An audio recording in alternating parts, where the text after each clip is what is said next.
Ei, pessoal, no mundo político de hoje, a popularidade do presidente Jair Bolsonaro, o tensionamento político, a ameaça de crise institucional. Tudo isso no momento em que o país bate recorde de mortes por Covid-19. Eu vou conversar com o cientista político Felipe Nunes, da consultoria Quest, que tem pesquisa recente sobre a popularidade de Bolsonaro e de seu governo. Eu vou conversar com o cientista político Felipe Nunes, da consultoria Quest, que tem uma pesquisa recente sobre a popularidade do presidente Jair Bolsonaro e do governo dele. Felipe, muito obrigada por atender a gente. Um prazer todo meu, Vivian. Muito legal estar aqui conversando com vocês de novo no mundo político. Felipe, a pesquisa mostra, a pesquisa que foi feita entre os dias 25 e 26 de abril, não é? Logo depois da saída de Sérgio Moro, que foi anunciada no dia 24 de abril. Mostra 11 pontos de queda na aprovação de Bolsonaro. É um impacto Moro, realmente? Já dava para aferir isso? Acho que sim, Vivian. A gente vem fazendo pesquisa ao longo de toda essa pandemia. A gente tem uma primeira pesquisa antes da pandemia se instalar no país, logo no comecinho de março, e a gente teve a sorte de ir fazendo esse campo ao longo da crise, justamente para avaliar pontos específicos. Então, por exemplo, a avaliação positiva do governo Bolsonaro, ela não cai com a saída do Mandetta. Aumenta a rejeição, aumenta a avaliação negativa, mas a positiva fica no mesmo lugar. É com a saída do Sérgio Moro que a gente encontra o maior efeito estrutural na base política dele. Como você mesmo disse, são 11 pontos, percentuais de queda, de 31 para 20. E segundo os dados que a gente tem, essa avaliação, essa queda na avaliação positiva é um primeiro racha significativo entre os eleitores do Bolsonaro, justamente porque o Sérgio Moro significou na eleição de 2018 um pilar, a bandeira do antipetismo, a bandeira do combate à corrupção representada por Moro, e ele foi, durante esse tempo todo, um aliado importante, um aliado de primeira hora do presidente. Então, sem dúvida nenhuma, a gente está vendo, com a saída do ex-ministro Moro, um racha na base que eu acho terá consequências políticas e estruturais mesmo na maneira como o governo vai se comportar daqui para frente. Desde então, desde a pesquisa, tem aí alguns acontecimentos significativos, como, por exemplo, o depoimento do Sérgio Moro sábado passado, na Polícia Federal, e a divulgação a posteriori da íntegra desse depoimento, as reações de Bolsonaro, uma subida de tom, uma ameaça de crise institucional que está ligada com pano de fundo da indicação e da proibição, da suspensão da indicação do então diretor-geral, que era para ser o substituto. Enfim, esse cenário todo, você consegue dizer se isso pode sofrer mudança da sua percepção sobre os acontecimentos? Você acredita que pode haver mudança? Porque foram muitos acontecimentos, não é? Eu acho que nós estamos, sim, vivendo um cenário de mais tensionamento político. Essa saída do Moro, com um depoimento que traria provas contundentes contra o presidente, essa subida de tom, tudo isso esquenta muito o clima de Brasília, a reação do presidente em relação ao Supremo, o Supremo também interferindo nas indicações políticas do presidente, tudo isso tensiona o quadro, tensiona o cenário. O que a gente tem nos monitoramentos aí de redes sociais, a gente não fez uma nova rodada de pesquisa, pós esses acontecimentos, mas nos monitoramentos de rede que a gente tem, o que a gente percebe é que o Moro continua sendo um adversário importante do presidente, ele continua sendo alguém capaz de abalar essa firmeza, essa postura que o presidente tem, mas as evidências trazidas por Moro nesse depoimento divulgado não foram capazes de movimentar as redes bolsonaristas contrárias ao presidente. Não houve uma segunda ruptura, não houve um movimento de mais redução de apoio. Na nossa avaliação, aí comparando pesquisa... Na comparação entre pesquisa e redes sociais, o que a gente está percebendo é o contrário, né? Uma certa decepção, como se o Moro tivesse, de fato, tentando criar um clima de comunicação, um clima político para se beneficiar dessa saída do governo.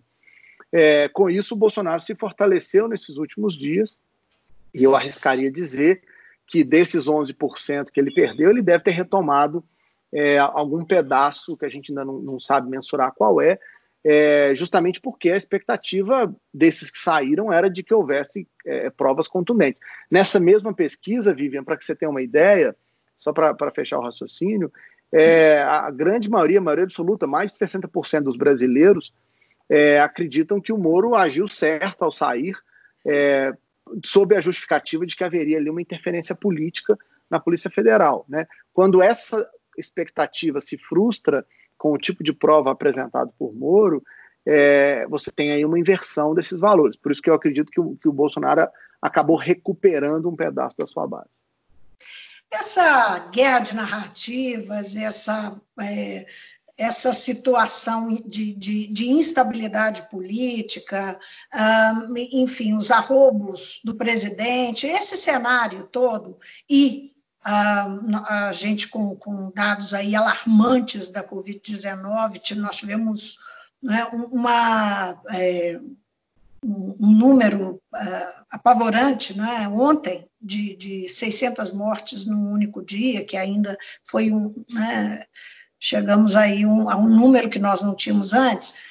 Esse cenário todo pode provocar você disse que pode haver mudanças, pode provocar uma volatilidade na percepção das pessoas? Isso pode mudar muito em poucos dias? Sim, eu acho que essa é uma característica, Vivian, que as pesquisas de opinião, inclusive, têm que tomar cuidado, né? E a interpretação das pesquisas de opinião requer cuidado. Por quê? Porque a gente vive um momento de muita instabilidade política, econômica, agora de saúde pública, há muito tempo, né? Desde 2013, eu classificaria o Brasil como um país em constante crise, seja política, seja econômica, e agora de saúde. E as percepções das pessoas, a percepção da opinião pública, ela acaba sendo afetada por esse contexto, por essa conjuntura, e com isso, inclusive, é daí que a gente consegue monitorar e entender essas inflexões, essas mudanças na percepção e na opinião das pessoas. Então, é claro que isso pode acontecer. Agora, o que parece estar se consolidando numa parcela grande da sociedade é a avaliação de que o presidente adota de maneira consistente, de maneira recorrente, uma estratégia que é o morde-a-sopra, né? É o aperta, depois afrouxa, né? O radicaliza, depois modera. E isso tem gerado um certo cansaço num setor importante da sociedade, né? Hoje, 50%, 55% das pessoas não aprova essa forma do presidente conduzir a política, principalmente no momento como pandemia, né? É engraçado, Vivian, interessante ao mesmo tempo. Existe uma grande tese na ciência política de que as lideranças elas acabam se beneficiando de crises, né?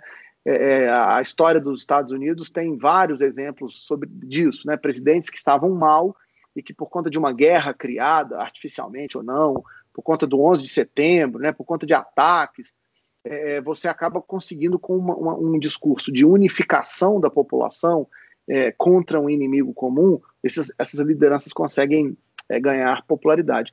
O Bolsonaro é uma exceção muito interessante nesse caso, né? Enquanto prefeitos, governadores têm conseguido justamente gerar fatos políticos em torno da união dos seus povos na defesa do coronavírus, o Bolsonaro vai na direção inversa e ataca o sistema como se fosse uma bobagem inicial, né, que precisasse ser tratada com menos rigor, e com isso ele vem perdendo sistematicamente apoio, popularidade de um setor mais pragmático da sociedade. Mas, Felipe, o que ele mira? Eu acho que ele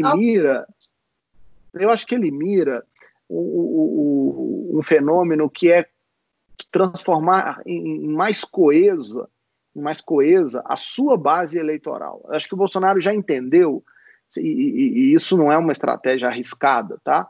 Ele já entendeu, eu vou explicar por quê. Ele já entendeu que se tiver o apoio muito sólido de alguma coisa em torno de 25% da sociedade, ele será um nome muito competitivo na eleição de 2022. Acho que o jogo eleitoral é que faz com que ele tenha esse raciocínio. E por que eu digo isso? Basta olhar para o resultado das eleições dos últimos anos, né? Tanto Fernando Henrique como Lula, Dilma, o próprio Bolsonaro chegaram ao segundo turno. O Bolsonaro é uma exceção porque acabou quase ganhando no primeiro, né? Mas, no caso, o Fernando Henrique ganhou no primeiro, mas Lula e Dilma chegaram ao segundo turno com margens, não foi acachapante, né? Então, esses 25% dão ao presidente uma força que ele considera relevante. E o que as pesquisas estão mostrando, Vivi, é que, embora ele tenha perdido uma parte considerável do eleitorado que eu gosto de chamar que é o eleitorado pragmático, né, aquele que votou não porque gostava do Bolsonaro, mas porque estava votando contra o outro projeto político, nesse caso do PT ou do Haddad, esse eleitorado ele já perdeu. Mas o eleitorado ideológico, aquele que acredita no que ele diz, que se identifica com as pautas que ele traz, esse está cada vez mais forte, fortalecido e dando sustentação ao presidente. Então, para mim, a estratégia dele é manter esse grupo político mais unido, mais unificado, e com isso tendo custos políticos menores. Ele tem que agradar menos gente. No momento de crise, você sabe que é mais difícil agradar grandes setores do eleitorado, né? Você tem dificuldade de fazer concessões. Então, ele está escolhendo, vamos dizer assim, na minha avaliação, quem que ele vai agradar nesses próximos anos. Agora, o movimento nas redes indica também, são vídeos, twitters, indicam também que tem uma construção, um trabalho para se aumentar essa base sólida, né? Eles gostariam disso. Mas estão tentando trabalhar nesse sentido, né? Isso, mas os dados que a gente tem não apontam nessa direção. O que está acontecendo, Vivi, é uma mudança do eleitorado bolsonarista, né? Bolsonaro foi eleito com um voto do Sul, do Sudeste, classe média, antipetista, a favor do combate à corrupção, e o que a gente está vendo nesse momento é uma mudança em que os setores de classe mais alta, os setores de classe média, abandonam o governo e, em troca, chega a população, as pessoas de baixa renda, de baixa instrução, que, na verdade, Vivian, sempre foram governo, né?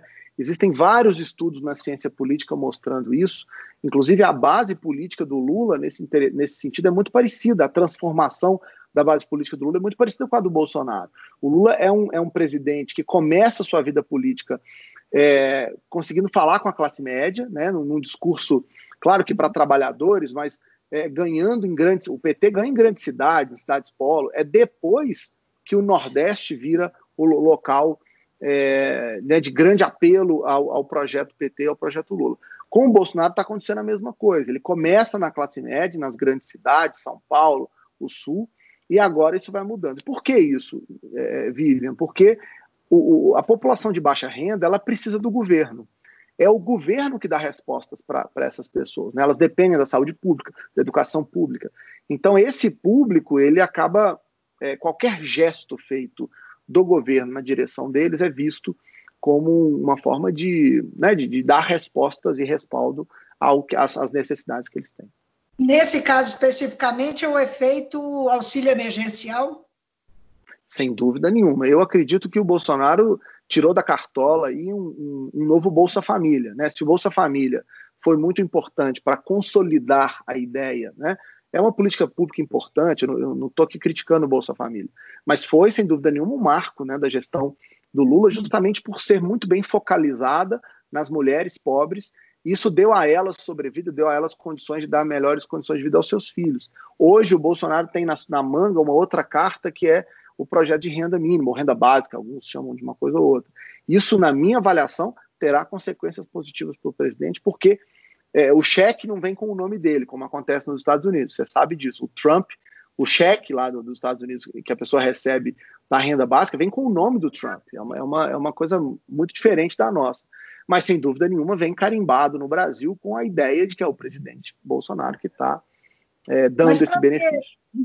Para ter um efeito duradouro, isso precisa ter uma permanência maior. Bolsa Família é um programa que, mesmo com algum esvaziamento, ele persiste até hoje, não é? Claro, é uma política pública, né? É diferente de um auxílio emergencial.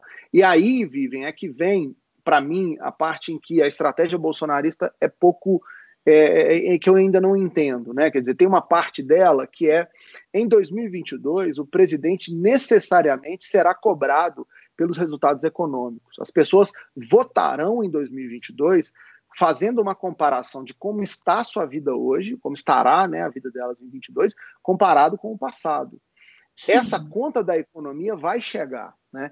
E se o governo não tiver uma solução nessa direção, né, nos 2 próximos anos, pós-corona, que dialoga com essa agenda, esses 20% também devem abandonar o presidente. Então, é um jogo muito complicado, né, em que a economia se transformará novamente no tema que vai definir como as pessoas vão votar. Então, nesse sentido, é perigoso. O Bolsonaro não está tentando ampliar ainda mais o seu discurso de maneira moderada e unificar o país em torno da agenda da defesa da saúde pública. Essa instabilidade política e essa sucessão de idas e vindas e de discursos, né, de avanços, de tensionamentos e tal, acabou ressuscitando a discussão sobre impeachment. Né? E como é que a pesquisa percebe isso? Isso também apareceu na pesquisa do Datafolha, se não me engano, do Big Data, que vocês têm algumas discrepâncias de dados, sim, que são metodologias diferentes e tal, mas essa questão do impeachment aparece como, digamos, não existe uma maioria, né, favorável ao impeachment no país, né? Existe aí, digamos, no máximo um 50-50, né? Então, eu acho que isso é importante comentar, Vivi. Isso é importante comentar.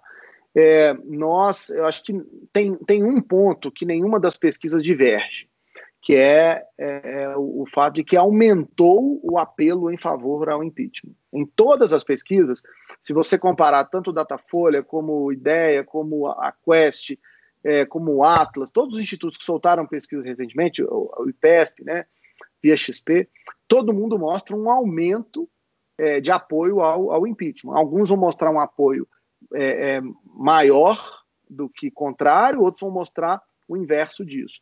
Eu acredito que esse clima de instabilidade acaba gerando, sim, uma percepção mais positiva em relação a tirar esse presidente daí. O que é diferente, Vivian, é que se você comparar os momentos em que Collor foi empichado e Dilma foi empichada, as pesquisas nesse momento mostravam um percentual pequeno, né, de apoio ao impeachment, mas que ele foi crescendo. No momento em que a discussão do impeachment se transformou em real, né, tanto no caso do Collor como no caso da Dilma, o Collor acabou se antecipando e saindo antes, né? No caso da Dilma, ela foi até o final. Lá na boca do impeachment, quando a votação foi feita, as pesquisas de opinião mostravam 60%, em alguns casos 70% de aprovação em relação à saída do presidente. A gente ainda está num patamar abaixo deste, né? Em torno de 50%, 45%, haverá variações de acordo com as pesquisas. Mas o que eu acho importante ressaltar é que essa discussão começou agora, né? Então, o que vai acontecer com esses indicadores é uma incógnita, e, na minha opinião, dependerá muito de como o presidente se comportar daqui para frente, né?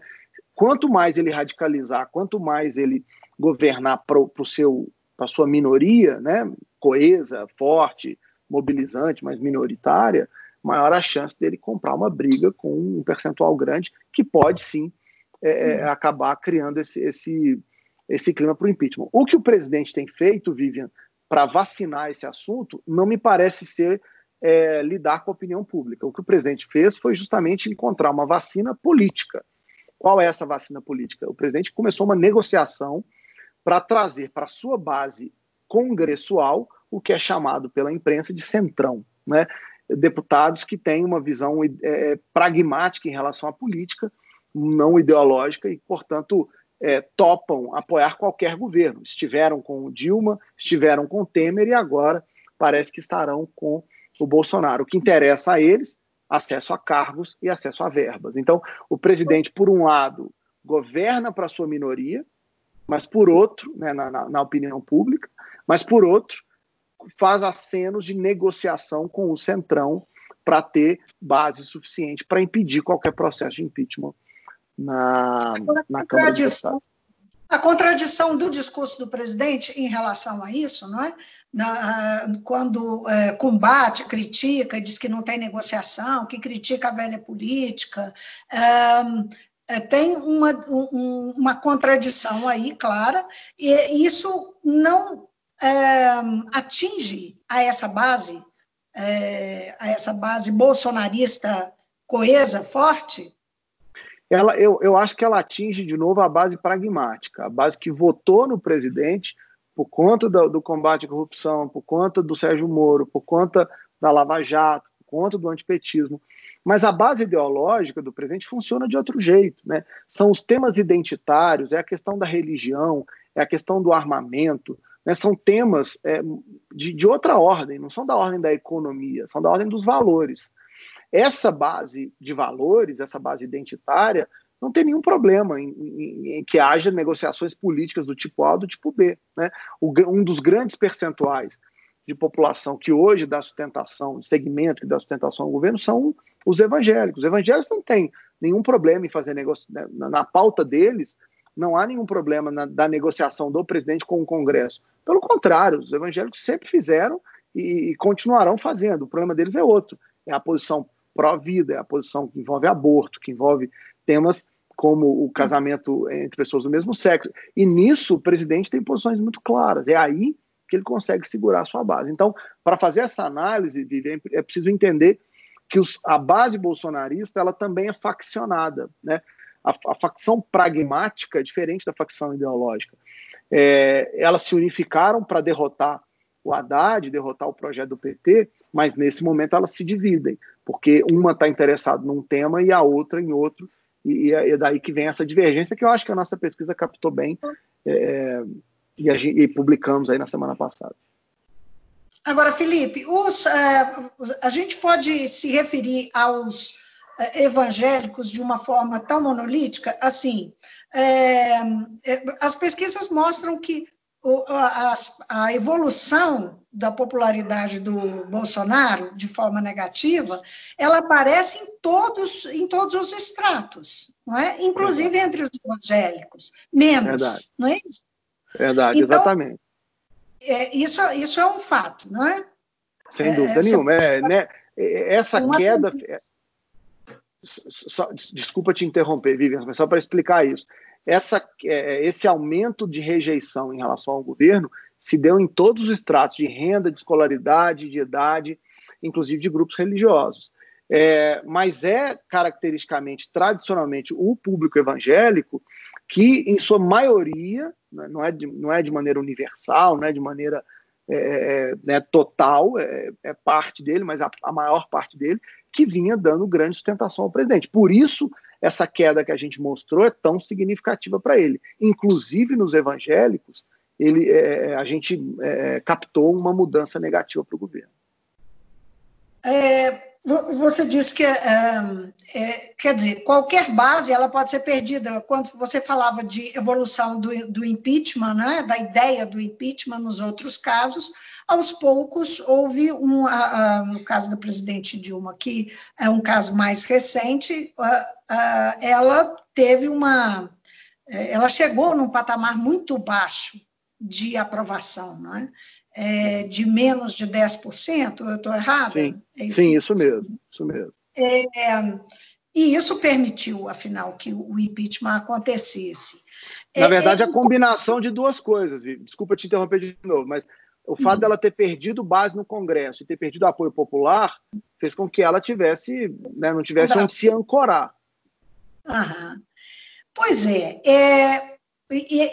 essa perda de apoio popular, você vislumbra no que vocês têm avaliado, estudado, e no comportamento do governo e do presidente, o que poderia ameaçar esse colchão que o presidente tem, né, que varia aí, dependendo da pesquisa, vai de 20% a 28%. Né?